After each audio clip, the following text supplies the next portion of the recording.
Hey guys, so one of the biggest problems that I see with young hitters, and sometimes older hitters as well, is that they use the wrong engine for your swing.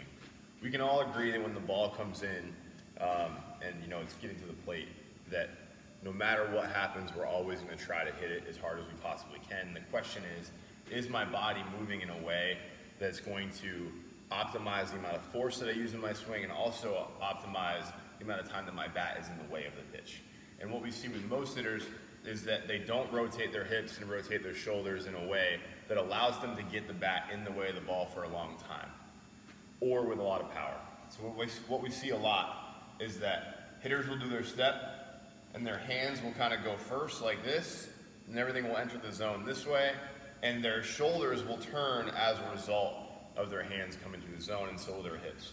So if we look at it from the side, we kind of look like this. So here I am, I do my step, my hips don't really turn in the beginning, I throw my hands like that, and as a result of my hands turning, then my hips turn. This is not the best sequence because the things that are lower on my body are not moving first, and the reason that that's really important is in order to incorporate the weight from the lower part of my body into the swing, which is obviously coming from up here, I need to move this first and make the reason that my chest moves and my bat moves to be because of my lower half. If I can do that, I can incorporate the weight from my lower half into my upper half and into my barrel, which we know is good because force is equal to mass times acceleration. So the more mass that I have in my swing, the further that I'm going to hit the ball. So it's super important that we move our lower half and get our lower half to move our upper half. And that's a problem that I see with the majority with younger hitters, is they don't get their hips open and don't get their hips to pull. So as I stated before, most swings that I see at the younger age kind of look like this.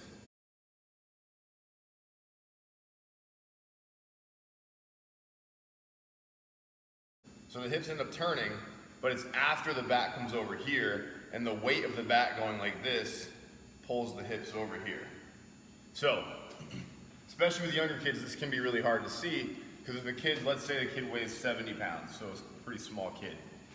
And if he has, a bat that let's say it weighs 20 ounces, something like that, he or she might take a swing, not turn their hips, not turn their shoulders at all, but the weight of the bat is heavy relative to the rest of their body, so it might pull them around like this. So you might look at it and say, oh, that's great. But if you look at it in slow-mo, what you really see is the hands going on their own like this, hips not really turning at all, and then when the bat gets here, it pulling you around. So it's really important to try to turn from the center of your body and the lower parts of your body first. So we're gonna start from the ground in the center and work the way up to our shoulder turn. So ideally it's gonna look like this. I'm just gonna go slow-mo so you can kind of see what I mean. So here I am, hips are gonna turn, shoulders turn,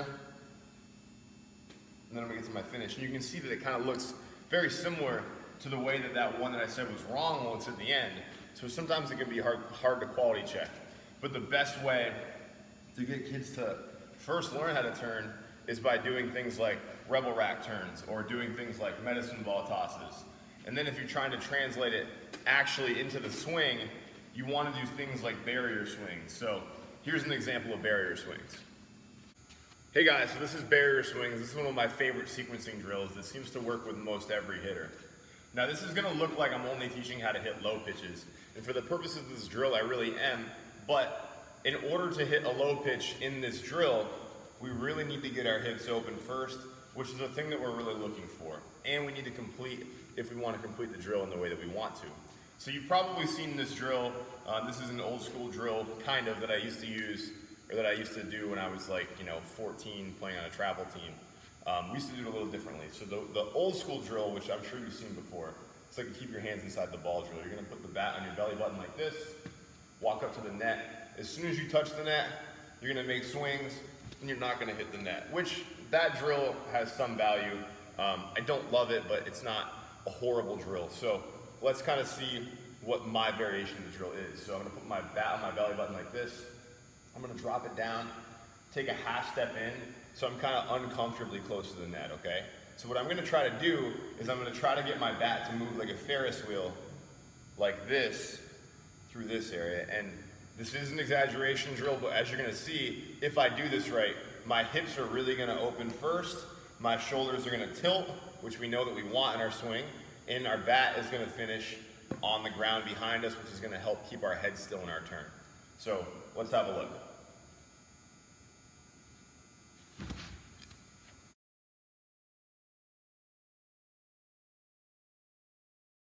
So you can see, in order for me to do that, I really needed to get my hips to go open first.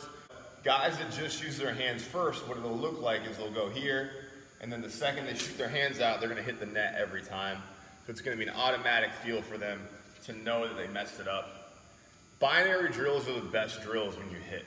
So when I say binary, I mean it's really easy for the hitter to figure out whether or not he or she did the drill correctly. If you make drills subjective, then it subjects kids and parents to kind of argue about whether or not the movement that they did was correct or not. But if you make it very binary, yes, I hit the net, no, I didn't hit the net, it's very easy to figure out what the right answer is, and that way kids and parents can get on the same team and really work to help get their swing better. Now, as I said, this drill is a little bit of exaggeration, and the challenge becomes is you want to still be able to do it the same sequence with your hips opening first on the high pitches as well.